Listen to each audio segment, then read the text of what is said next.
You know what? I'm not promising that I can, but so that way you won't have to worry about it.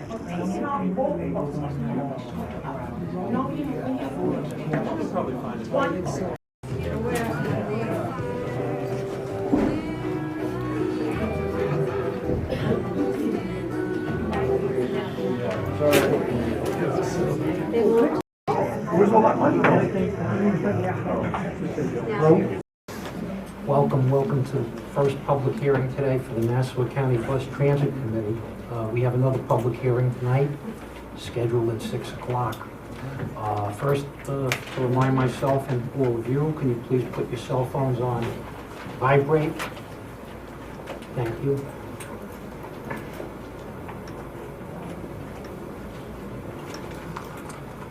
I'm Sheldon Frankel. I'm the chairman of the committee. I'd like to introduce our members of the committee. To my far left, Ms. Dawn Falco. Afternoon. Mr. Aaron Watkins Lopez. Can you hear me? Mr. Tony Rosario. Mr. John Iriso. Mr. Joel Burge. Counsel to the committee, Mr. Sam Whitman. And thank you, Kathleen Anderson, for taking the minutes for our public record. By a show of hands, for the committee members, I'd like an acknowledgement of the receipt of the transcript of our meeting of December 8th, which was a public hearing. Please record the minutes unanimously. I'd like an acknowledgement of receipt of the Title VI and Service Equity Analysis, okay, bound in the book here. Okay, together with an acknowledgement of receipt of customer comments within the package. Thank you. Everybody all set up over there? Mr. Chairman, the record should reflect that all the members indicated they received the copy. Yes. Thank you, sir. Got that? I've been asked to try one more time and do it even closer. You still can't hear me? It isn't just me. Hello? Can everybody hear There you me? go. Yes, sir. Yes. Thank you. You know, this is such a small room, most of the time I don't even use a microphone and everyone hears me. Sometimes you got people with hearing disabilities. Okay, well, we'll try to use the microphone, and if any committee members need a microphone, let me know. Seems like we were all close to one. This afternoon, our agenda is to first hear a presentation by the CEO of NICE Transportation, Mr. Michael Setzer. After which, we'll give virtually everyone an opportunity to speak, to hear the public comments concerning Mr. Setzer's presentation, or your comments otherwise concerning NICE Transportation. We do ask in these public comments that we have rules, and the rule is we have a 3-minute rule. And we have 2 public hearings today, so please think about what you have to say so that you can say it in 3 minutes, and the same rules will apply to any public officials who may attend the hearing, whether it's this afternoon or this evening. So with that, I'd like to introduce the chairman of NICE Transportation, Mr. Michael Setzer. Your interest and your participation in this. I'd like, the agenda, as you mentioned, includes a budget presentation, but we've got a proposal to change service. We've got a couple of other items that I'd like to cover quickly that aren't strictly speaking budget items, but they do bear on the budget a little bit, tangentially at least. The first is, I also like to report on the weather last week. As you recall, on Thursday we had a pretty fierce snowstorm on top of a slick coating of ice, and it really affected bus service. We ended up beginning to curtail service midday and had all of the service in off the street about 6 p.m. that night. Lots of accidents, 17 of them, none of them serious, no injuries. That's good, but it taught us a lesson about how challenging it is to operate in the snow. The day before, it was like April, and that's what you see in this picture. That was the kickoff day for the Everyone Rides Nice organization. Everyone Rides Nice is a not-for-profit corporation. It's separate from Nice Bus. It's funded with $1.2 million from Transdev, and its purpose is to distribute free Metro cards to low-income people through several agencies that are in touch with their clients. So in this picture you see our partner, the United Way of Long Island, who administers this program with us and who distributes the free Metro cards to the 6 agencies whose logos appear on the screen right now. Eventually there will probably be more agencies, but those are the 6 we're starting with. Each of those agencies has a supply of free 2-ride Metro cards usable on any Nice bus. Unfortunately, they don't provide a transfer to MTA buses, but they're available through those agencies to their clients. This is an effort to make sure, as the title says, that everyone who needs a bus can ride Nice. We used 2016 money, but it actually provides a little bit of a benefit in 2017 in that it comes back into Nice Bus in the form of fare revenue. Also, I'd like to report on the delivery now of 5 new articulated buses. These have been received, they're on the property here, they're about to be inspected and we presume approved by the New York State DOT, which is a mandatory approval, and they will go into service in April, along with the April service changes. These also were purchased with 2016 dollars, and while they make only a small contribution, they actually help our efficiency a little bit. We'll use them on the Route 6, which is the busiest route in the system. They will be full immediately. They provide a little improvement in efficiency in that most of the cost of operating a bus is the professional driving that bus. When he or she has 60 seats behind him instead of 40 seats, it's just a more efficient operation. So it also bears very tangentially on the 2017 budget. And so I wanted to bring them up just as news items for you. We also have our regular quarterly review of the key performance indicators. These are the indicators that are specified by the contract, 3 of them for fixed route and 5 of them for paratransit. We look at them each quarter, and we've set goals, which you see in the second column, and then if the actual performance is either 5% more or 5% less than the established goal, then something happens. Either we earn an incentive or we owe you, or we owe the county, liquidated damages in the amount of $5,000. So this is the year-end report.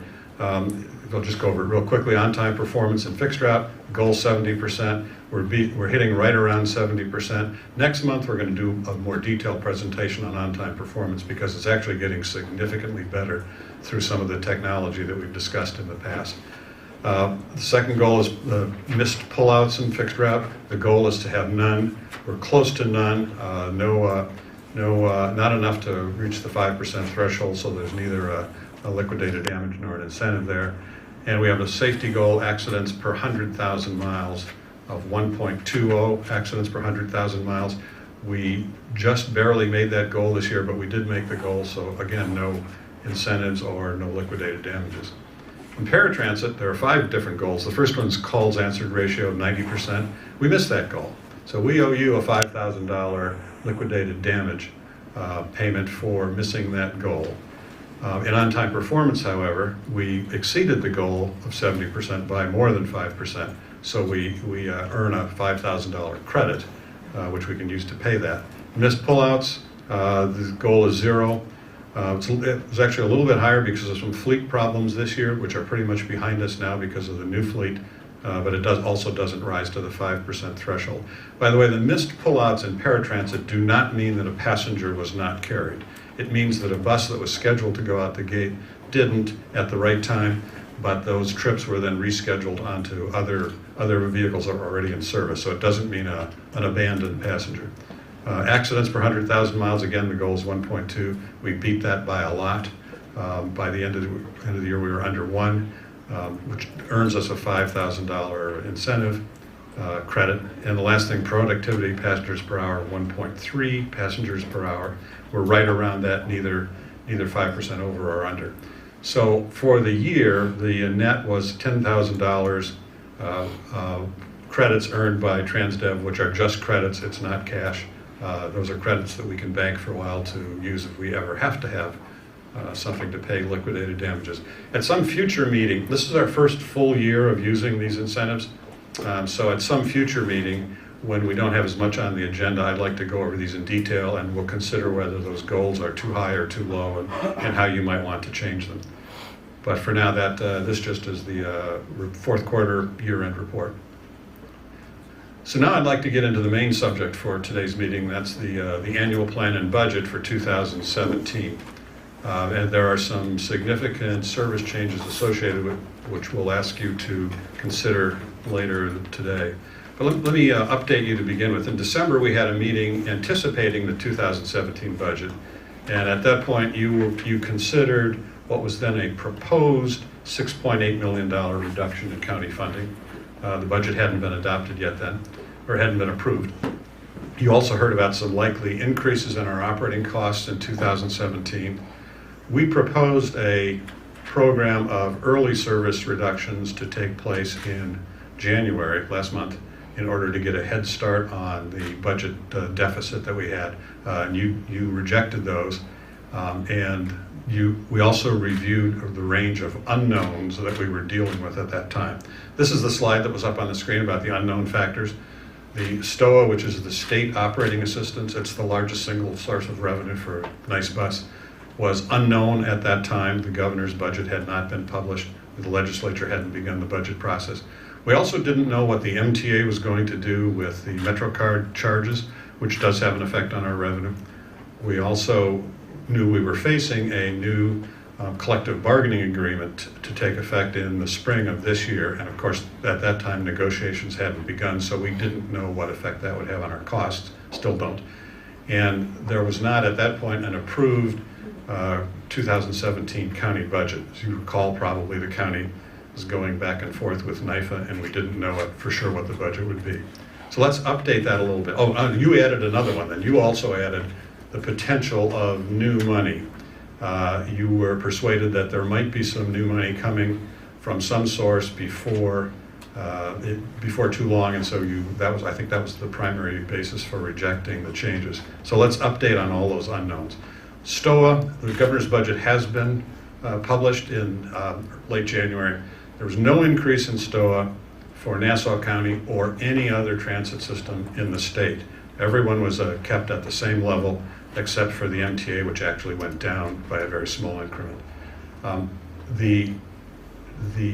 Most state programs were kept at the same level as 2016.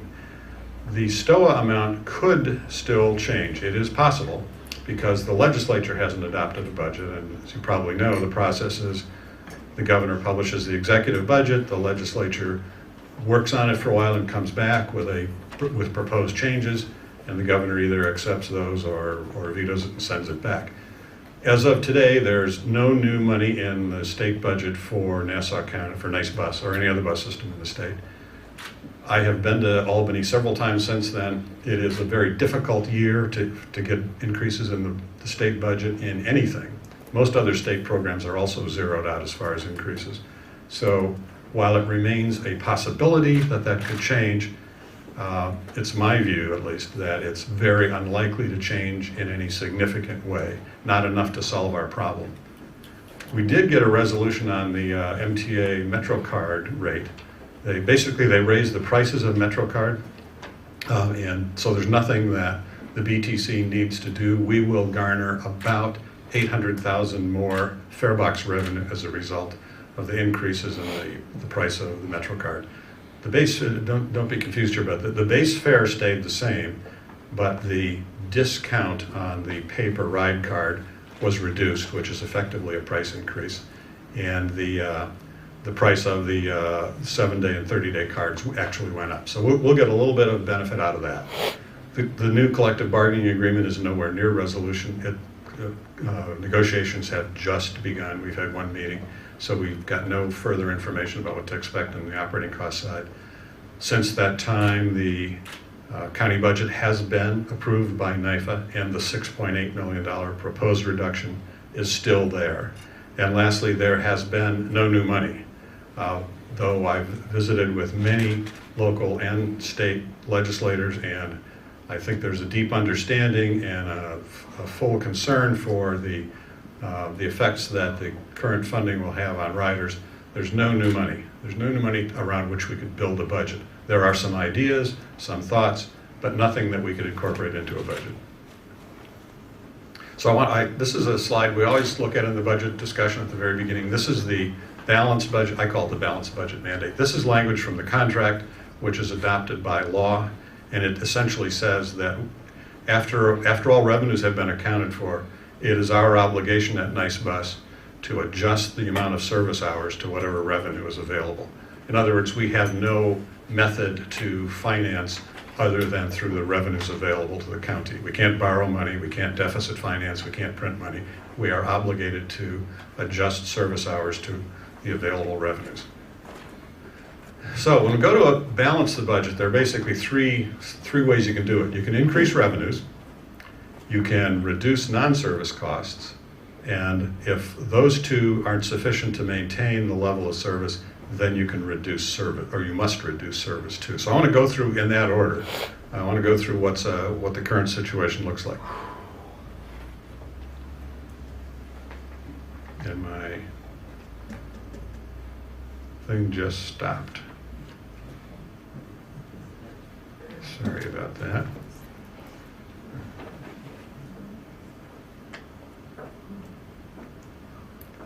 Uh-oh, this is seized up here.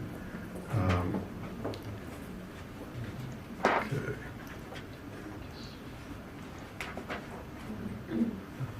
Why did that? All right, we're getting there. Okay, so here's the revenue outlook for next year based on what we know today. Let me make this full screen. Sorry.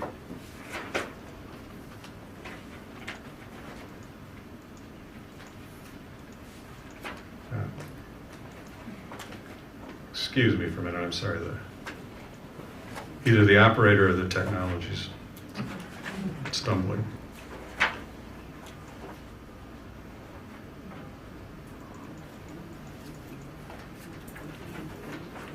Okay, there we go. I think I'll just leave it like that.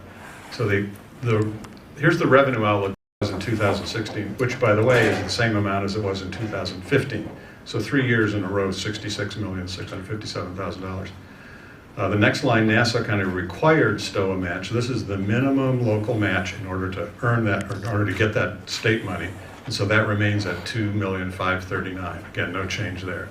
The Nassau County discretionary share, I would call it, goes from $6,751,000 to zero. This is the $6.8 million reduction that I was talking about a minute ago. The FTA amounts are essentially formula. There's no opportunity to dramatically increase revenue from there. Passenger revenue, this is the one that may surprise you. Passenger revenue is going down. Now, this is the net effect of the increase in the MetroCard rates and the loss of revenue that is associated with the service changes that I'm going to talk to you about in just a minute. Balance the budget is that as you get rid of service expense, you also get rid of fare box revenue. After 5 years of trying to economize every place we could on service, the kinds of service that we have to eliminate now involve significant amounts of fare box revenue also. So to overly generalize, in order to get $1 million savings, you have to get rid of $2 million worth of service because you're also throwing away $1 million worth of fare box revenue. We're into that kind of service now, and that's the real tragedy of doing this, and something that all of us at Nice Bus absolutely hate doing.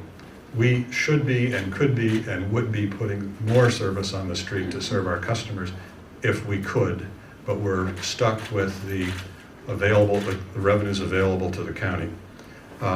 So the bottom line here is that the budget for last year of $130.5 million goes down to $121.6 million for 2017 based on all the information we have available to us today. Here's a graphic representation of the same thing. the pie chart. The big light blue wedge is the state funding. The dark blue wedge is the fare box. As you can see, that's most of it. The orange wedge is the required local match, the $2.5 million that the county must provide in order to get the $66 million state. And the gray wedge is the $6.8 million. That's the one that's there in 2016, not there in 2017. Sometimes the picture makes it easier to understand what's happened, but that's the same information that you just saw. And if I can just give you a little historical perspective on it, here's what's happened, and here's what brings us to today's situation. The blue columns here represent the county's discretionary funding in the years up through 2011, the Long Island bus years. And as you can see, it was fairly steadily around $8 to $9 million through 2010, and then in 2011, the battle starts, and the MTA cancels service, and the county goes looking for a new operator. You can see how suddenly it begins to drop off. The orange columns represent county discretionary funding during the NICE bus year, the 5 years of NICE bus. So you can see a little bit of it in 2012, that's the first orange column, none in 2013, a little bit comes back in 14, a little more in 15, quite a bit more in 16, and then in 17, right back down to zero. This looks a little bit like a roller coaster, and it is, I'm pointing this out just to be factual. This is not meant to be blaming or indicting or anything, but this is the worst possible way to run a business, I would say. You can't produce predictable, dependable service with this funding pattern, and so eventually my plea to everybody, to every elected official and everyone else that I can get to listen is, you gotta disconnect us from the Nassau County General Fund in the budget. We can't deliver what the county needs with that kind of funding cycle. And so some other funding method must be found in the future, or we'll be looking at this roller coaster again and again in future years. So after you look at revenue, if you remember that chart, after you look at revenue, the next thing you look at are non-service costs. So I'm very pleased to tell you that we have been able to find $5 million in non-service costs. The biggest chunk is in fuel. Now that fuel reduction consists of a number of things. Partly it's playing the fuel market well. Right now the fuel market, I'm talking about natural gas, the natural gas market is fairly volatile, and we've had some very good luck at locking in prices that are lower than last year's. That's one component of this. The second component is that we propose in the service reduction to also close one of our facilities, the Rockville Center garage, the smaller fixed route garage. There are some fairly expensive service contracts there that are associated with maintaining the compressed natural gas system, and those show up in the fuel line. So if we can close down one compressed natural gas facility and just use this one, we can save some money there. This one, a third element, is that this one is, we currently have a grant to replace it with a newer, more efficient compressed natural gas facility. And in doing that, we have the ability to operate it using some federal grant money for the first part of the year. So that also reduces the costs here. And then we found a tax rebate program for using alternative fuels, compressed natural gas in our case, and we're applying the tax rebates to this also. So we're able to drive down fuel costs by $2.2 million. And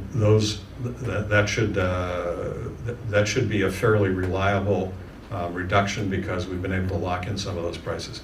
The second part of this I've already mentioned is that if we reduce service by at least 40 buses, then we can close the Rockville Center garage, and we can reduce personnel costs, some utility costs, some security costs, that compressed natural gas service contract, and some other things. And we can save $1.5 million in the remaining 8 months of this year by closing that facility.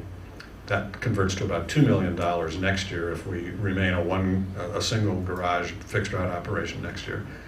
And then lastly, we found some other miscellaneous savings equal to about 1.3. These involve, by the way, I don't want to go into a lot of detail because these involve some headcount reductions, which are pretty sensitive and pretty painful.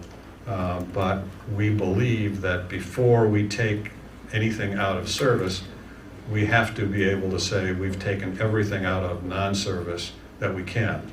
So here's $5 million that essentially offsets completely the natural inflation in operating costs that will take place next year.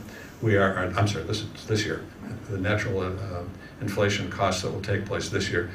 Like any business where the primary costs are personnel costs, they go up year after year. We have a labor contract coming up. I'm not prepared to tell you how that's going to come out, but it's probably not going to reduce our costs. So we've looked at revenues, we've looked at non-service costs. Now we look at service. Able Ride, I believe, our recommendation is that we do nothing with Able Ride. While the service cuts in fixed route that I'm about to show you would make it legal for us to also reduce the Able Ride service area, I propose not to do that. And from a financial point of view, it might seem like we should. That's very expensive service. 10% of our customers, or 1% of our customers use 10% of our budget, but those customers also are, in many cases, quite vulnerable, and Able Ride is the difference between being isolated from opportunity, from job opportunity and educational opportunity, and being able to access those opportunities. So I believe we ought to save Able Ride from any further reductions at all, even though we could. I also believe that we should keep the Able Ride fare the same for the reasons I was just talking about, as well as the fact that Able Ride fares contribute. The financial effect of raising Able Ride fares is de minimis. It wouldn't help with the $6.8 million problem. Doesn't affect the budget immediately, but we're going to experiment this year with the use of taxis as a way to offset some of the Able Ride cost. We don't know what that's going to work or that it's going to work, that it's going to save us any money, but we've entered into an agreement to begin experimenting with that. So during the year, we'll try this out and see if we can make Able Ride more efficient by using taxis for non-wheelchair trips. And we'll do it in a way that's at the discretion of the rider. It's something we'll offer the rider. Would you just as soon have a taxi? And if they would, then we'll dispatch a taxi. And using a taxi voucher, they'll have vouchers. We'll be able to underwrite the cost of the taxi ride. We'll see if that works. So now we get into the really tough part here. In order to close that $6.8 million gap, we must reduce the fixed route service. We've proposed here, as you'll see, to completely eliminate 10 routes. Now, some of these routes, like the ones at the top of the list, are very high subsidy routes. They carry very few people, and therefore they're very high subsidy. The first one carries about 35 trips a day, and for the $275, or whatever the amount is that the passenger pays, the taxpayer contributes over $36. For those 35 people, this is great service, but for the taxpayers, it's a very inefficient use of their tax dollars. At the bottom of the list, it's quite a different story. When we get down to the N57, we are talking about service that's quite productive, that's fairly productive, where the riders are paying 25 to 30% of the cost. And so the taxpayers are getting a better deal, but still, as we put routes in rank order, depending on their ridership and the amount of tax subsidy they require, and we go down until we get to 6.8 million, we end up with the N57. This is where it begins to get very painful to remove this service. This is valuable service that serves, I think that carries about 600 trips a day. It's a small route, but it serves about 600 people a day. The subsidy's not bad, but all the alternatives to it are even less attractive, or even worse. There are also 4 routes where we propose to do significant reductions, but not eliminate them. One of the routes is cut. Oh, really? Thank you. Yes, it is. The 878, 79, yeah. Excuse me. We also propose to reduce service on 4 routes greater than 25%. But a 25% plus reduction requires BTC approval. What routes are those? It's hard for me to see it because I'm visually impaired. I'll read them. So the routes that we propose to eliminate entirely are the Freeport Shuttle, the Hicksville-Wantagh Shuttle, the Rockville Center Shuttle, the N19 Freeport Sunrise Mall, the N36 Lynbrook Freeport, the N45 Belmore Roosevelt Field, N47 Hempstead Belmore, N51 Roosevelt Field Merrick, N57 Great Neck Loop, and the N78, N79 Hicksville Plainview. The routes where we propose 25% or more reductions are the Elmont Shuttle, the N27 Roslyn Glen Cove, the N70, 71, 72, and the N80, 81. These changes would go into effect April 9th of this year, which is a Sunday. That's and one comment I need to make is that there's a significant lead time to adding or removing service. We can't do it overnight. There are both public notice and labor contract provisions that require a pretty significant lead time. So changes can't be implemented immediately, which is one of the reasons I'll be asking you to approve this so we can begin the work to make these reductions. If we postpone making the reductions until later in the year, then they have to be deeper, and that there's less time to garner those savings. Here's what the reductions look like on a map.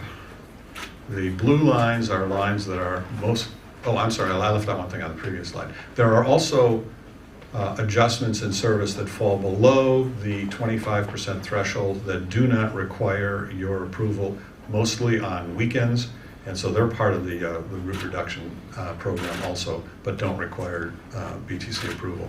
On the map here, the lines in blue are mostly unchanged. They're lines that would get either no change or change below the 25% threshold.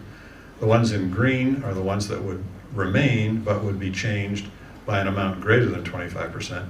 And the ones in red are the ones that would disappear altogether based on this proposal. So if we do all of those things, the revenue increases that I talked about, the non-service reductions that I talked about, and the service reductions, here's how the 2017 budget would compare with the 2016 budget. And I like to just go down these lines one by one. So operator wages goes down because we're running a lot fewer hours of service, about 10% fewer hours of service. Maintenance wages goes down a little bit, and that's because we're still playing a bit of catch up with maintenance, and we're beginning to get some good results there, but we don't think we can really thin out the maintenance workforce very much at all. There will be a little reduction, sort of natural one through attrition. Other wages, a little bit of a reduction there. They're not very much there to be reduced. Some of those are associated with the Rockville Center closing. If we close Rockville Center, we don't need the same supervisory force there. Fringe benefits go down because of the reduction in headcount. Services go down, fuel and lubricants go way down. This is the discussion I had before. So this is all those four factors that I described before, plus a reduction in mileage, gets us over a $3 million reduction in the fuel and lubricant line. Parts and repairs, this is the one thing I really enjoy on this. We're beginning to significantly reduce our cost per mile for parts as our maintenance function gets better and better. So that's the main reason that's going down. Other materials and supplies stays about the same. Marketing, legal, and other fees goes down. Utilities goes down. That's because of the Rockville Center closing. Casualty and liability stays pretty flat. Casualty and liability, by the way, is actually not this year's costs so much as it is the cost of claims incurred in previous years. As you probably know, it takes a long time for a claim to mature and be paid out. So every year we have to evaluate claim costs. The fact that it's staying flat doesn't mean we plan to have more accidents per 100,000 miles. It means that claims that are incurred in previous years from accidents are generally go up over time as they work their way through the legal system. Leases and rentals, nothing significant there, nor depreciation. Corporate overhead goes down. Corporate overhead is figured as a percentage of the total budget.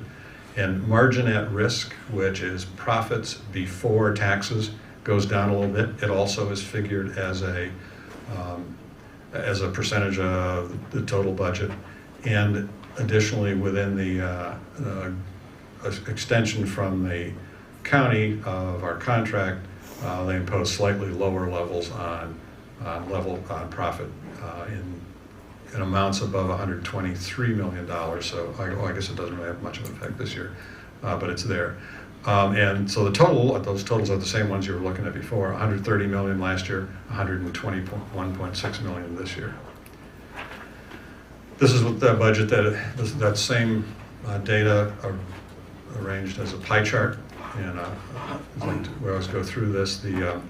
This is driver wages, this is maintenance wages, this is all the other wages and salaries, and this is fringe benefits for all three of those groups. So as always, 2/3 of the pie are people costs. That's the way the transit business is. The rest of these are in various miscellaneous amounts. Here's profit, here's overhead. And then these get converted into rates, into monthly and hourly rates. So because of the changes that we've recommended, assuming that we proceed with those, our monthly fixed fee goes down, largely because of the closing of Rockville Center. The fixed fee covers those costs that don't vary with miles and hours of service. Our fixed route variable rate, however, also goes down. This is something that hasn't happened before. This is the result of the $5 million in savings that we can squeeze out of the operating budget before touching service levels. So the hourly rate for fixed route service is virtually unchanged. Actually, it's a few cents cheaper in 2017. Paratransit, we didn't find a lot of economies there, so the paratransit rate goes up, but not by very much, 88 cents.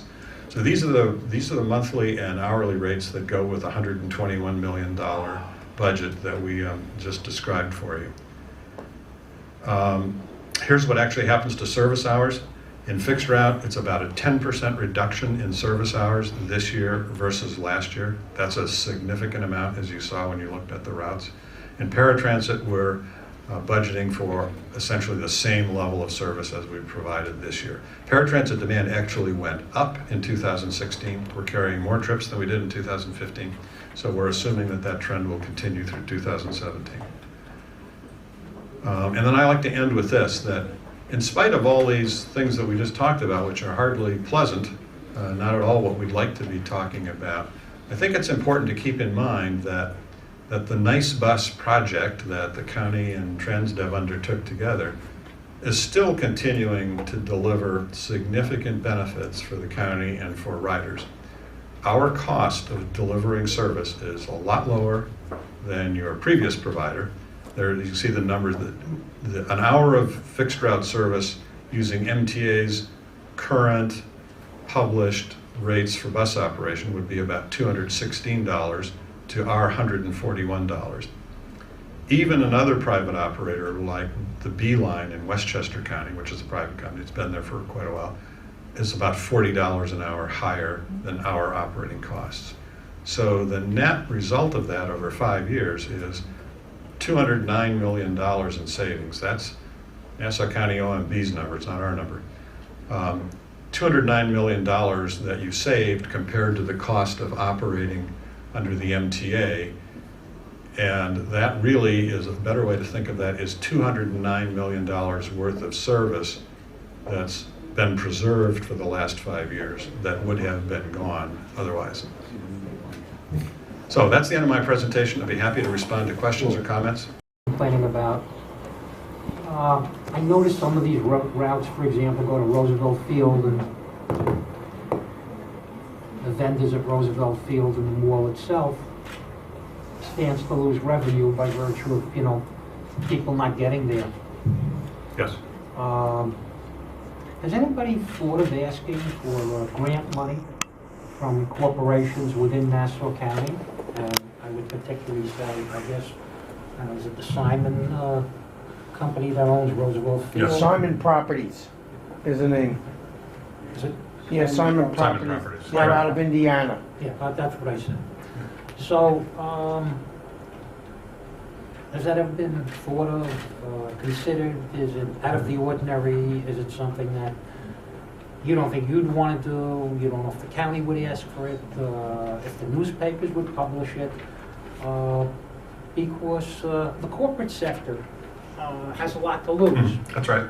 And can't raise fares, we're reducing service, we can't find money within the county, certain funds within the county, whether they're allocated or not, even if they're not allocated, evidently they're not coming through for nice bus transportation, and obviously there's some, other interests who are looking to get some of those monies, or those monies are reserved for other things.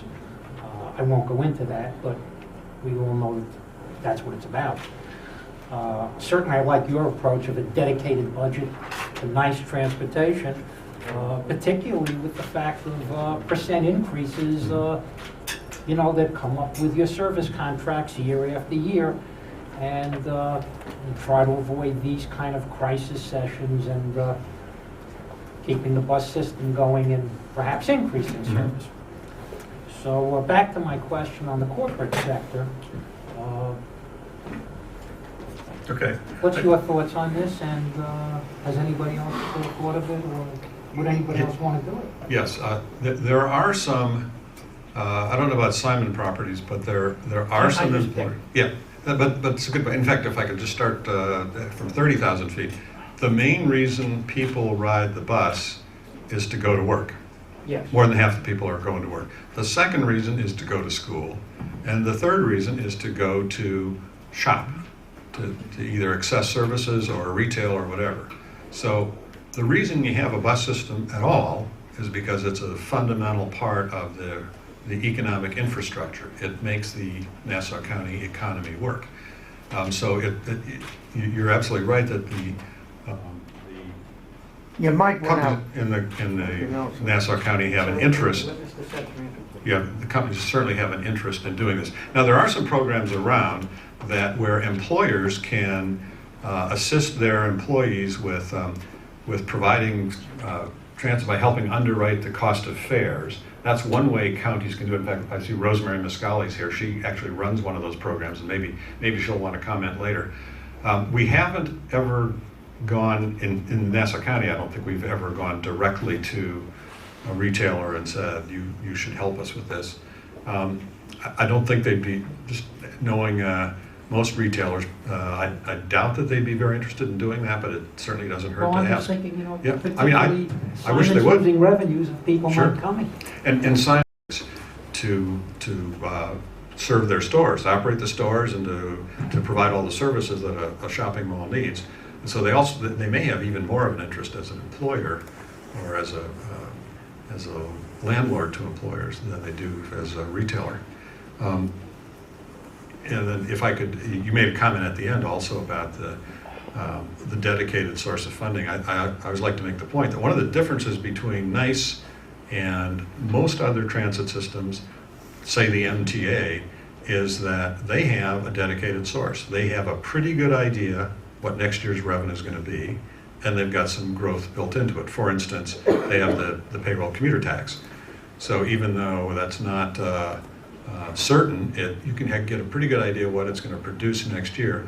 Unlike our situation where we don't know what the state's going to do and we don't know what the county's going to do from year to year. And here we are 7 weeks into the year, and we still don't know. There's a real built-in challenge for Nice Bus that most other systems don't have. Every really successful transit system around the country has a dedicated source. It's a sales tax, it's an employment tax, it's something that's built into legislation so that they have pretty good sense that there will be money there next year. It will grow a little bit, and it is predictable. We don't have any of those. Small question.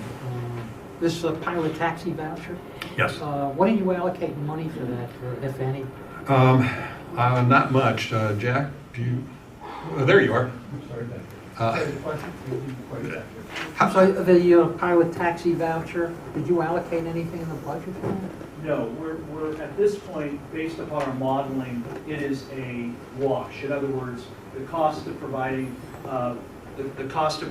current Able Ride service versus the taxi service, we've zeroed out each. We think, though, that as we look at the model and understand the model, that we'll actually gain some savings. But it's very difficult to model because it depends on the deadheads, depends on how many people are on a bus at one time and how we can schedule those. So that's why Mike referred to it, or Mr. Setzer referred to it as a pilot. We'll give it a 2-month window and see how that performs. Right, it could surprise you, a lot of people could start using that in the course of money. We'll have to see how we can mix and use the most efficient routes and filter those rides directly. If it's not at least neutral, then it probably won't go on very long. Just for our committee members, Mr. Watkins. Yeah, just 2 questions for you, Mr. Setzer. One, what taxi company are you looking to start this program with? Is there a specific vendor you're looking to start the contract with? Have you got an RPF out, or have you already kind of picked and chosen? We've been in discussion with All Island Taxi. Okay. And then because I want to be very blunt, I want this very bluntly said. Right now, you've filled the natural deficit that we had at the end of 2016. At this point, what we are lacking is the $6.8 million that the county has taken away from Nice Bus. I just want that to be as clear as day for everyone. Yes, that's correct. Absolutely right. That at this point, it is not a structural issue with Nice Bus, but the fact that the county is not providing adequate funding for the bus system, in which that's why we cannot grow the service. Yes? It is a funding issue, 100%, yes. Okay. Thank you. Just a little counter to that comment is, of course, you have grown the system over 5 years too, and increased ridership, which creates additional cost. But yes, comparing it from last year to this year in absolute dollars, and it just turns out to be, the same number that it was raised, and quite frankly, it was raised.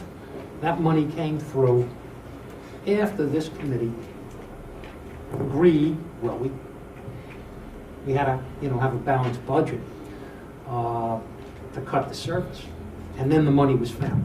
That's right, and if I could, that's a very good point. If I could follow up on that, that is the worst way to do this. In that, when you cut the service and then put it back, the riders don't all come back. So they were cut originally because they were less productive. When they were put back, they were even less productive. I have a question. Mr. Rosario. With the Rockville Center closing, so is that a definite goal, or should the money again show up?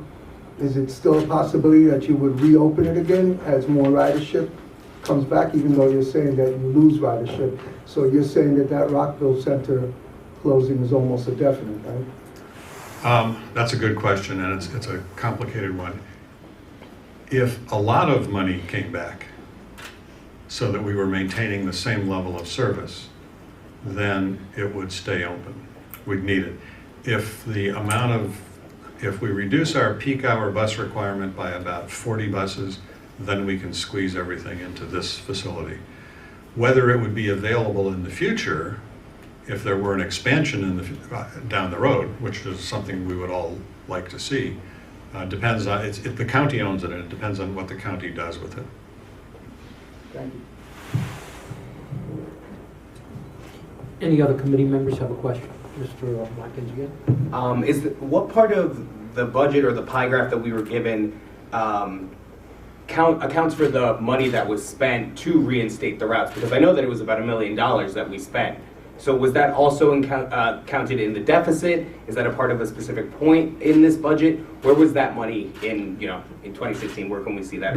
Do you mean the $3 million that was appropriated by the county after the year began that we used to put service back? No, I remember in the budget that we were given at the end of last year, there was $1 million cost to reinstate the routes, whether that was making the new schedules, because I know that you said that, as you said, you need time in order to cut routes and restore routes. So there was money spent to make new schedules. There was money spent to hire the new drivers back, to reroute. So what was the cost of that? And where is that in the budget? Well, I don't know what the exact cost of it was, but each of those costs that were associated with that, like training and driver wages and printing, are all within the existing line items. It's not set out separately. Okay. Any other questions for Mr. Setzer? May I ask a question, Mr. Chairman? Certainly. Mr. Setzer, what's Plan B? If this committee decides to vote against the service reductions, do we have a Plan B to talk about? Well, that's a great question, Mr. Litton. I wouldn't call it a Plan B, but I can describe what the alternatives are. Plan B might be, if let's say that new money doesn't materialize, as doesn't seem likely at the moment, then Plan B might be that you would be asked to come back to a meeting in, say, April, and the list of root cuts would be 20 instead of 10. Because more of the year would have gone by, we couldn't put them in place until mid-year, and so there would have to be more. If you allow me to go on, Plan C would be to eliminate 24%, which wouldn't require BTC approval, 24% of most routes, which would be grotesque, is the only word I can think of. That would mean cutting vital service to many, many more people and throwing away millions more dollars in fare box revenue. But we're still under the mandate to reduce the number of hours to whatever the county can afford. So we would, this isn't a plan or a proposal at this point, but I'm just sort of answering your hypothetical question. And Plan D would be to do nothing until the money runs out about early November, and then lock the gates and say, see you all in January. Even more absurd and grotesque, but those are the kinds of, I don't think there's an acceptable Plan B. At least I can't think of one. There's no nice plan or easy Plan B that's available to us. In furtherance of Mr. Lippman's question and your answer, in short, NICE has to operate within a balanced budget. If that budget is not balanced as of April, Mr. Setzer gave some permutations so that NICE would hang around for a while. Are there any other questions? Yes. Last one, just last one on clarifying point. The proposed drop in fare box revenue accounts for the reduction in service. So this is our projection if we were to reduce the 10, reduce and eliminate those 10 routes. Yes. And that is $2 million for the whole year, correct? Well, for the 8 months that For the 8 months that are left. Yes. Does that, I guess I'm confused on how we can give up $2 million if we still have this deficit. If we didn't give up those 10 routes, then that would be $2 million less in deficit, no? Or am I just not thinking that in the correct way? Well, is there a better way to? yes, but the $2 million lost revenue is associated with the $7 million reduced expense. The $2 million, you can't get rid of the service and still keep the fare box revenue. Well, so we've assumed that of those 10 routes eliminated completely, all of the fare box revenue that they collect would also be lost. Okay. So, I mean, do you have even preliminary projections of what the deficit would look like next year? Because even in the event we cut these 10 routes, when we did come together in December, there was talks about having to cut routes for a second time come June, which we've seen before, where we've either had to raise fares at the start of the year and then raise fares in June to make up a deficit, cut routes and then raise fares. So we've seen all different types of combinations. What would be the projected deficit for 2018 then? Because it just seems to me that we're not actually solving anything. This is just plugging it for this year to, very Band-Aid kind of approach to it. Do we have any projections for that? Because would we expect double this deficit? Or, what could we expect? Well, this is a funding driven, that's a good question, and that's part of the frustration for all of us at NICE Bus is that because we have no predictability about a couple of the major funding sources, including the state, we don't know that we really can't give a good answer to that question. So hypothetically, if the state kept STOA the same in 2018 and Nassau County provided only the minimum $2.5 million, yes, we would be back here with a worse discussion than we just had. Thank you. So can we go back to our last meeting? What would we have accomplished? Of course, we kept the buses running. How much would we have saved to cut into that hole had we discontinued the fewer routes proposed back in December. We had proposed those routes as sort of an early start on this, hoping that the funding picture would get better, but that it wouldn't get 100% better. We would have saved about $2 million by having almost 12 months of those cuts. They would have been some of the ones at the top of the list. So we'd be talking about a $4.8 million hole to fill today. So we would have had And two pretty busy lines going, yes, at least. probably, yes. Are there any other questions from committee members to Mr. Setzer? No? Okay. Thank you. Thank you, Mr. Setzer. We're going to ask the public to address themselves at the microphone. Please introduce yourself with your name, the town you live in, and of course the bus route that you're talking about. Thank you. I live in Levittown. You got a microphone there. I'm John Tarantino. I live in Levittown. Why I'm here is specifically about the Route N72. I take that twice a week to go to a commitment, and I need to get out to Babylon. The proposal for it going just to Farmingdale, there'd be no way I'd be able to honor my commitment. There is, I would have to leave the county. I'd be no more, I wouldn't be any value to where I have to go. With that being said, I think there should be some ideas about funding, including contacting Governor Cuomo's office. If the county here can't budget to balance the budget, let the state take it over. Let the state run the county. Maybe they can do a better job than what's going on here right now, if you know what I'm saying. Also, the Trump administration is supposed to be friendly to business and public transit agencies like this. Why not get in contact with them? But I really need this 72 to go to Babylon. And also, if you want to eliminate waste, waiting at the corner of Hempstead Turnpike and Newbridge Road, I see 5 N47s at like 5:30 in the morning going by before I see my N72.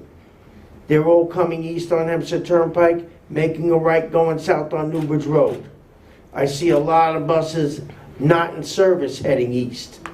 That's a waste. And if you really want to cut out the waste, get rid of the call center. They just refer you to the website anyway. So just eliminate that and everybody go to the website.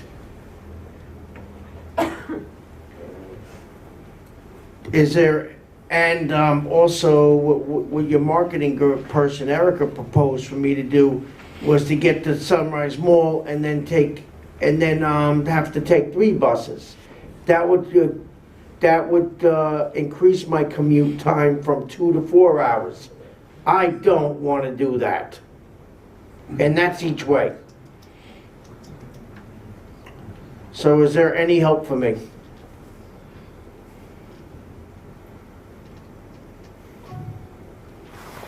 Well, you asked a lot of questions, but we can't answer many of those. So I want to thank you for your comments. And with that, is there anyone else who'd like to address the committee?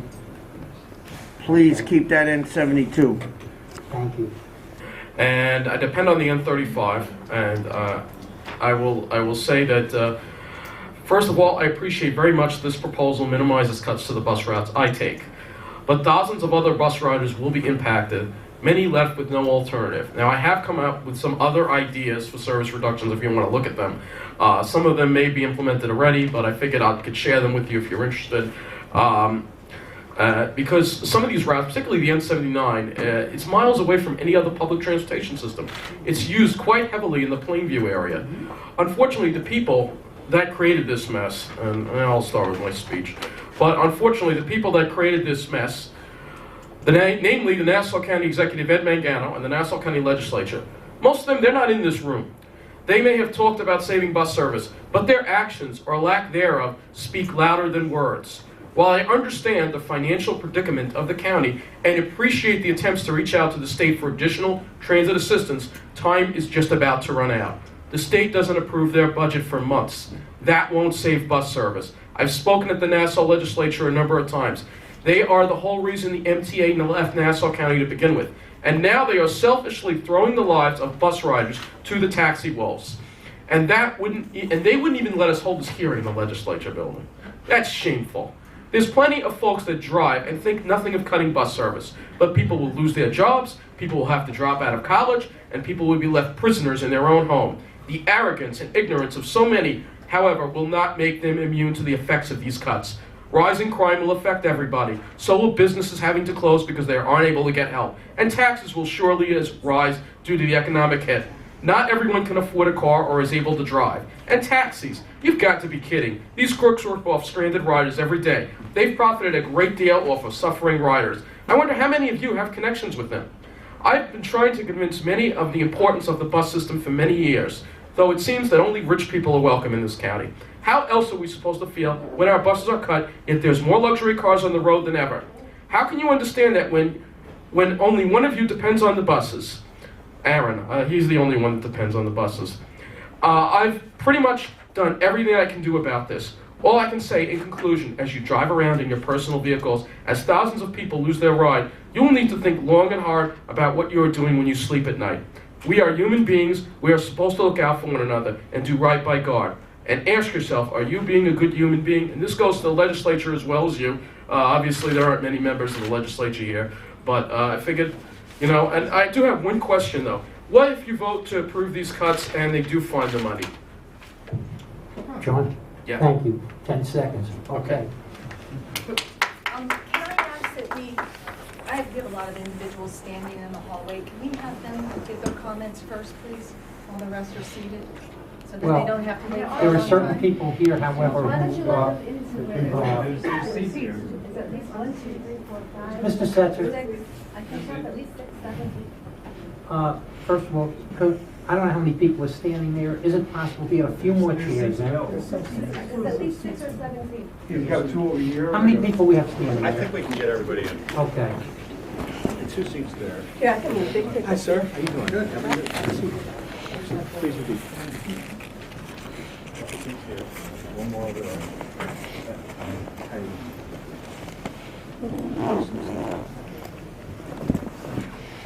Is that seat empty? There's a seat here. There's 2 Is that There's 2 okay? seats over here. There's a seat up here. There's 2 seats. Okay. They're all, we've accommodated them. Thanks, Mike.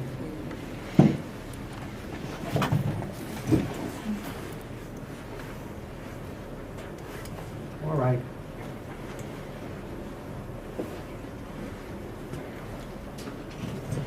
Well, lady in the back over there. Yes, ma'am. Yes, ma'am. So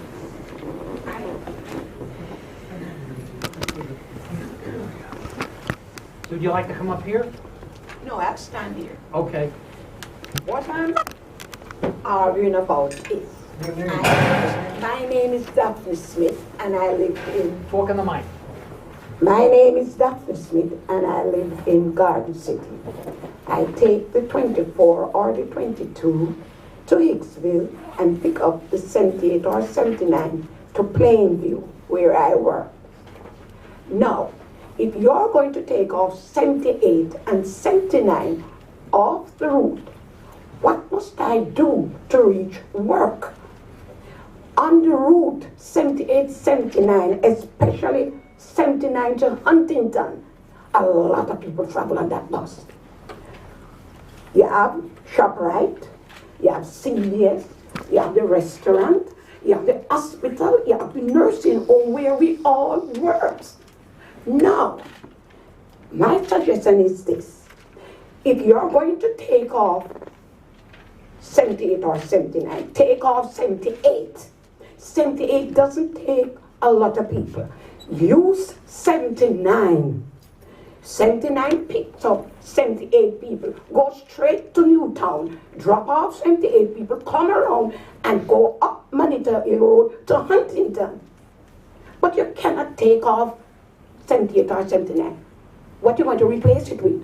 How are we going to go to work? We works. We have our rent to pay, we light bill, with children. No, it cannot work.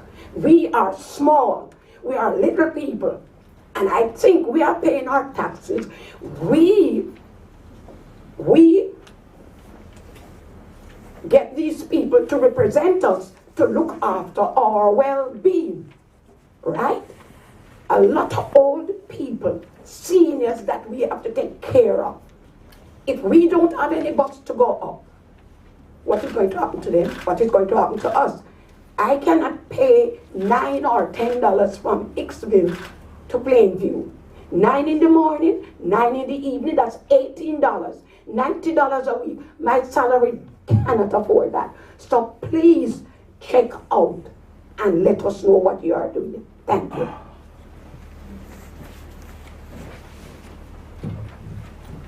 Thank you. 3 minutes, please. Okay. State your name and your town and. Well, my name is George Kaplan. I actually live in Manhattan, but I take the N79 to get to work from the Hicksville Railroad Station. The N79 bus is the only bus servicing the northeastern corner of Nassau County, as is apparent from the bus map that was shown. And it serves several important establishments, such as the hospital in Plainview, Geico, several shopping centers including Fairway, and additionally several passengers who work in the Crossways corporate park complex take the N79 and walk from the bus stop, especially since the N94 bus to the Crossways was eliminated several years ago. Now, the N79 bus leaving Hicksville at 8:45 in the morning each weekday is almost always full and usually standing room only.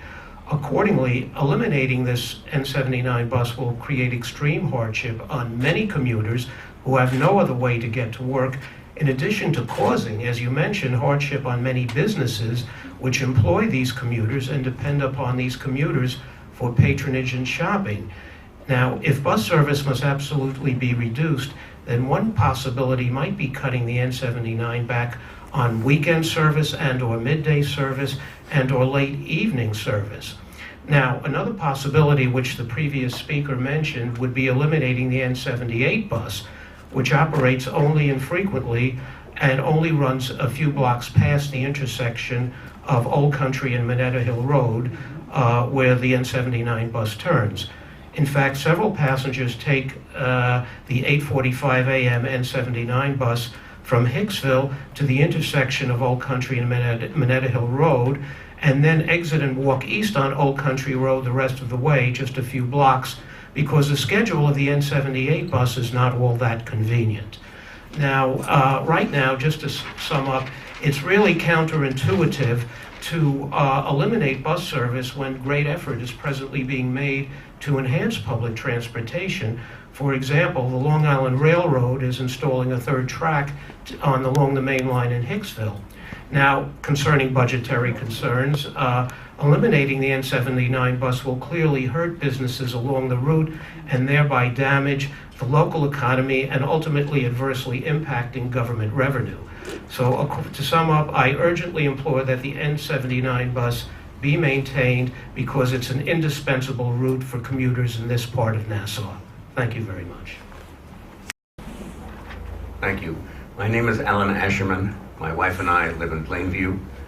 This is also about the 78 and 79 buses. Whenever we're on the buses on rush hour, we see it completely filled with people who are going to work. They are not rich people. We are not rich people. It is just unthinkable that the buses will be cut completely and all of these people will not be able to get to work.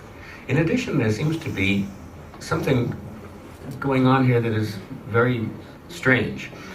We got a booklet from Ed Mangano outlining all of the services that are offered to senior citizens and to various other groups who live in Plainview, Hicksville, and the town of Oyster Bay, who use the 78 and 79 buses. How can they get there to take advantage of those programs? How can my wife and I go to our library, which we do very often? We cannot walk from where we are. We'd have to take a taxi. We'd have to take a taxi every time we went to the railroad to go to New York City for business, for medical examinations, for anything.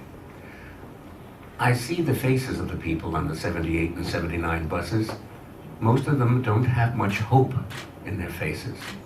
Please don't take the hope they have away from them. Thank you.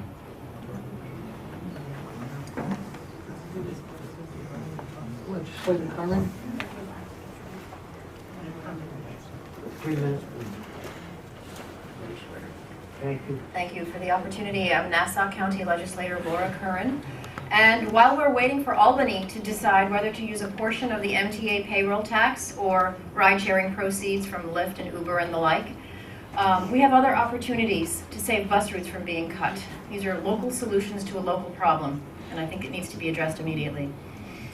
Yesterday, the county executive announced an $80 million surplus and $10.7 million more than budgeted in fines, such as red light camera revenue.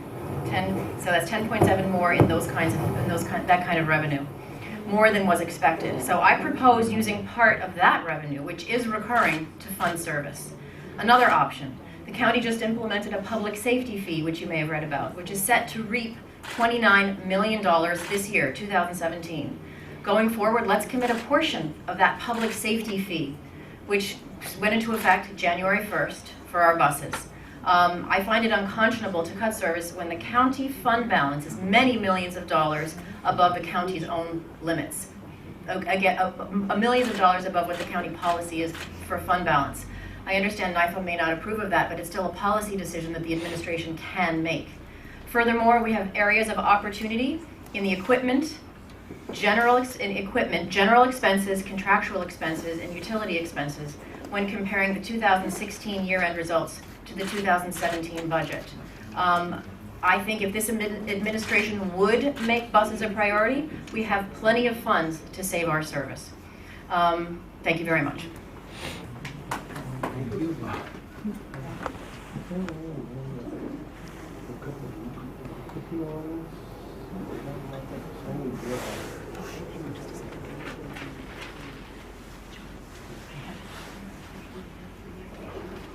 Hi, good afternoon. I thank you for the opportunity to be able to speak. My name is Tanya Walker, and I live in Freeport, New York. And I'm concerned about the N19 that's being eliminated, because that's the bus that I use to go to doctor's appointments. I use that bus for recreational use, like going to Westfield Mall. And I've seen people ride that bus going to work, and I can't see that bus being eliminated. Because then, if people want to go to Westfield Mall, they have to go to Hempstead Terminal and transfer and get to 54, 55, and that bus takes long to go to the mall. Or people have to find other alternatives to go to Westfield Mall. They either have to take the LIRR or drive take taxis or find alternatives. Some buses I can see being eliminated, like the 51. I think that one is low ridership.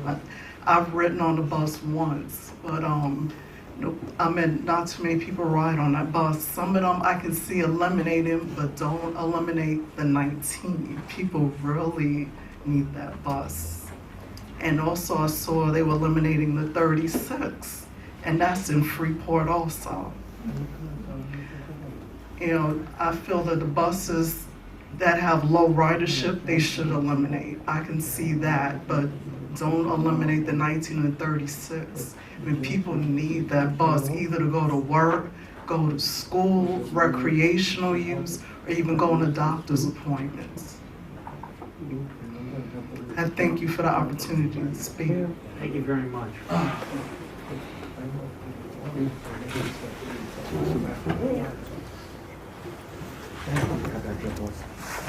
It's okay, man. Take your time.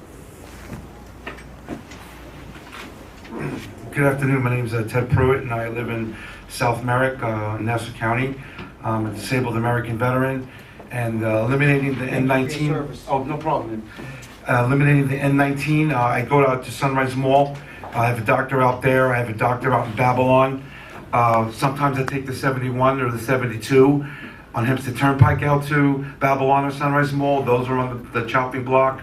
Also, it's about 4 miles from where I live in South Merrick. I've been living there since the 60s, since I was a small child. And there's always been bus service. I mean, once my parents passed away, and I didn't have a car, you're really stuck. Either you have to walk to the train station or you have to walk up to the bus stop.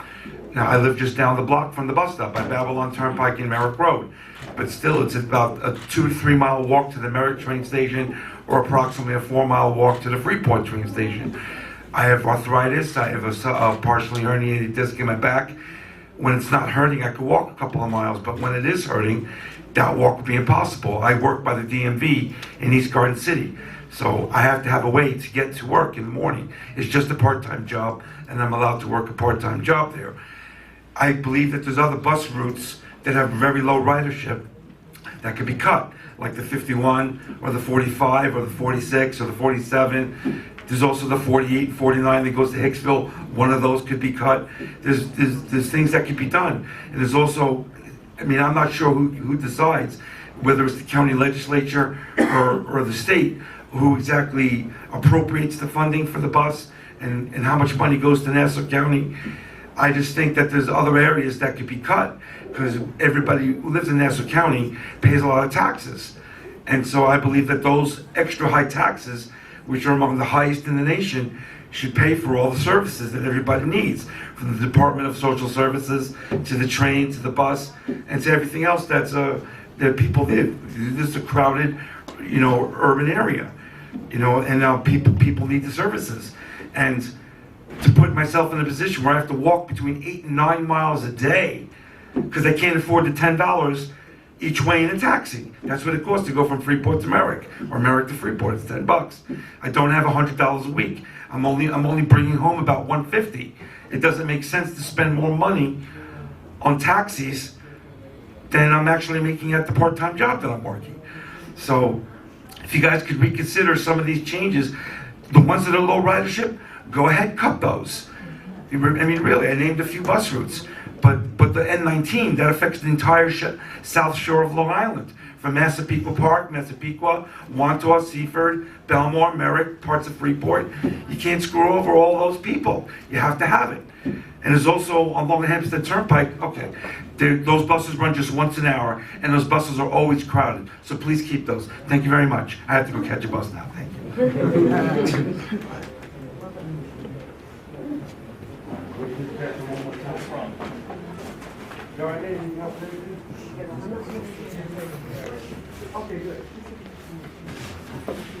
Good afternoon, gentlemen. My name is Mr. Cornell Martin. I'm from Long Beach, New York. When you slash the 70, 71, or 70, it's going to cost me more money than my paycheck. Well, I have to travel from Long Beach all the way to Freeport and then wait for the train.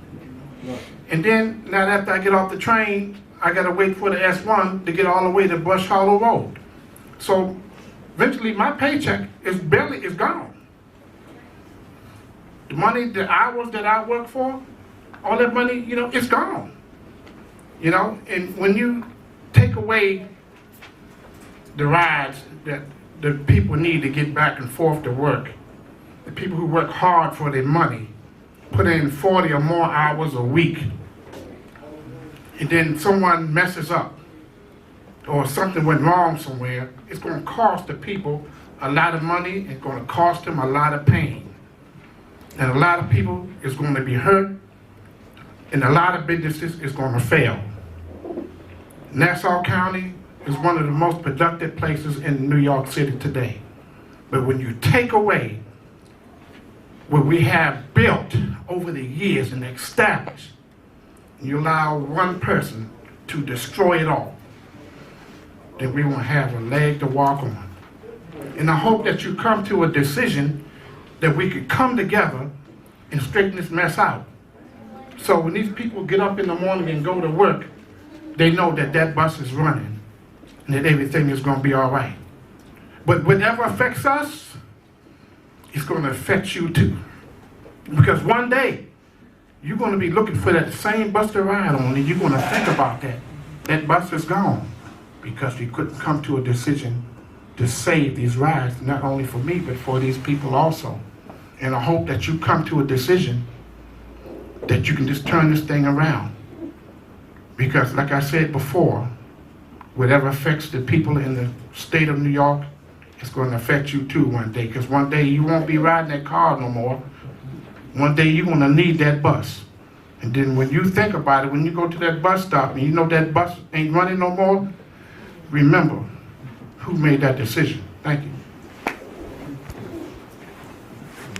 Other members of the public the opportunity to address you today. My name is Andrew Clyde, K-L-Y-D-E. The lifeline of any great community is its public transportation system. People of Plainview and surrounding towns can be whisked into Manhattan safely, comfortably, and quickly using the Long Island Railroad. But to avail ourselves of the railroad, we have to be able to get to the railroad station. For many, the method of transport is an automobile.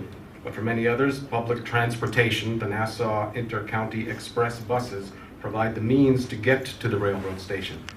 My name is Larry Penner, Great Neck resident, transportation advocate, historian, former U.S. Department of Transportation Federal Transit Administration employee, retired 2 years ago. The Rockville Center bus garage, formerly Beeline, was rebuilt in the late 80s at a cost of $10 million, $8 million federal share and $1 million match from the county and state. Subsequently, millions of dollars in improvements have been put into that facility. The county, based on its annual certification assurances and master grant agreement, has a legal obligation that all federally funded transit assets reach their full useful life. The county has to engage in a formal dialogue and conclude that dialogue with the funding agencies for disposition of the facility, whether it's mothballed or permanently shut down. There is a requirement for a 20% spare ratio for any bus operator who receives federal funding. If Nice Bus reduces the fleet by 40 buses, again, the county, the legal owner of the system, has to have a dialogue and conclude that dialogue with the funding agencies, federal and state, for permission to reduce the size of the fleet. The Mitchell Field Bus Garage was rebuilt in the late 80s to accommodate a fleet for heavy maintenance of 325 buses, but only to operate 225 buses. To consolidate buses from two facilities into one facility means a longer line outside the apron to fuel those buses, clean those buses, and store those buses. This facility was not designed to store buses from two facilities indoors. Subsequently, if more buses are stored outside, they will depreciate at a greater rate because they'll be exposed to inclement weather. Hardly a good investment for the county. Reference was made to a $5 million grant. Well, in reality, the county received $10.8 million in federal funds plus match. It's the county's decision in their program of projects to decide how much money they want to spend on preventive maintenance. The problem is, if the county programs more funds for preventive maintenance, it's robbing Peter to pay Paul. There's less money for replacement buses and improvements to the capital facility structure, so it's a horrible choice. So in the end, the county can end up owing the funding agencies more money than the $1.5 million that Nice Bus could save by closing the Rockville Center bus garage. I really question the amount of savings in deadheading an operation of buses that were assigned to Rockville Center to this facility, given the amount of distance they have to travel to the South Shore back and forth. I really don't know where that savings is going to come from. You want to find money? Governor Cuomo says he's going to find $2 billion for mainline third track. We're looking for chump change here, $6 million more in Stowa money. Where is it?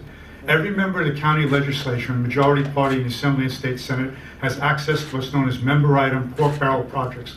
And the state level, it's hundreds of millions. I challenge our elected officials, program some of the money for some of the routes that might be closed down. That will keep the bus in service. I guarantee you NICE will put a free placard on the side of the bus, this route service preserved by Assemblyman, state senator, or member of the county legislature through their grant. Thank you very much for your time, and again, I offer my services to you for more background on your relationship with the federal and state government. I hope this committee is familiar with the federal documents of certs and assurances, master grant agreements, and the whole grant process in general for federal and state funding. Thank you. I will. Okay. We usually give you folks more time. That's okay. Hi, I'm County Legislator Ellen Birnbaum, and of course, it's been a pleasure being here and hearing the presentation, listening to everybody, and I understand that NICE Bus needs a dedicated source of funds from Nassau County to operate within a balanced budget, But unfortunately, I believe our county executive, Ed Mangano, has not prioritized the bus as being an important need for Nassau County citizens. We are trying to help the public. The public relies on transportation, and the bus system as it is a public-private enterprise. But we're forgetting the public, and I really believe that any bus route that's eliminated impacts so many people. And I come here to speak specifically about Route N57, which is in the district where I reside. That's the Great Neck Loop. By Mr. Setz's own admission, it is fairly productive. Riders pay 25 to 30% of the costs, and around 600 people a day use that bus.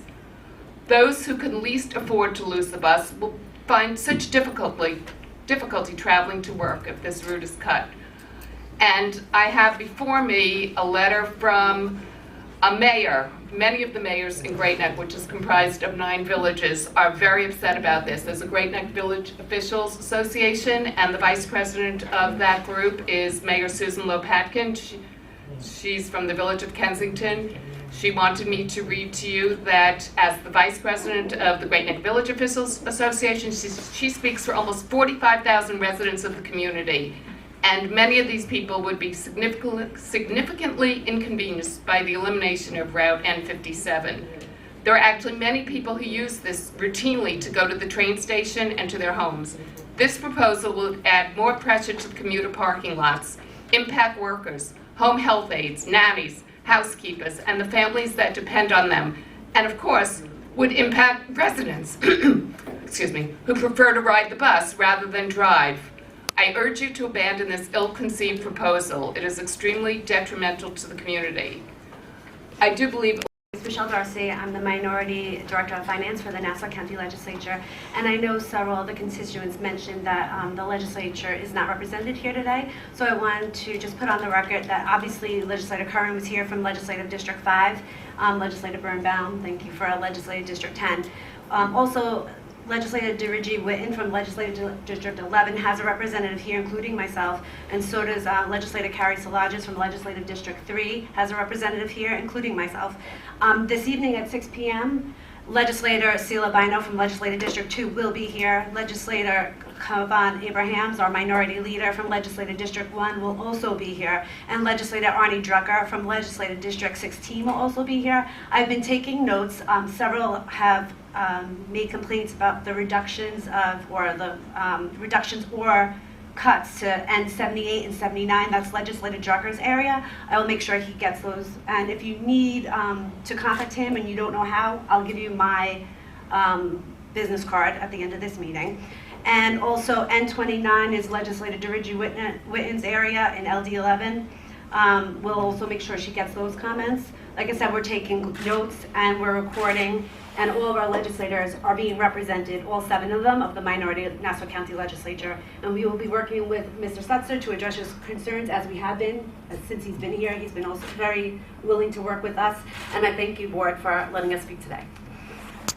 Folks, how are you doing? My name is James Lambles. I live in Far Rockaway at the foot of the Atlantic Beach Bridge, and I use the 36 bus too. The 36 bus, I see plenty of friends. The 36 bus should not be cut. There's no good to have the 36 bus. Manager of Transit Solutions, which is a federally funded program of the MTA, whose mission is to improve Long Island's air quality by increasing transit ridership. I also chair the Sustainable Transportation Committee for the U.S. Green Building Council's Long Island chapter, and I co-chair the Car Free Day Long Island event. As manager of Transit Solutions, I help build awareness of the available transit options by conducting transportation days at many of Nassau County's major employers and colleges, as well as companies and major employment centers in Suffolk County, including the Route 110 corridor. At these transportation days, I help employees and students find transit alternatives to get to work and school. I can tell you from this experience, and frankly from listening to everyone in this room, you hearing the same thing, that NICE bus service is in many cases the only option employees and students have to get to work or school, and for seniors to get to their medical appointments. Oftentimes, workers and students take multiple buses to get to their destinations, so you start to cut some routes and they can't get to where they're going, even if they were using the other routes. So I think your revenue is going to fall in your other routes as well. See what the cost per ride subsidy is for Nassau County. I was trying to calculate it, and I think it's somewhere between 10 and 20 cents a ride.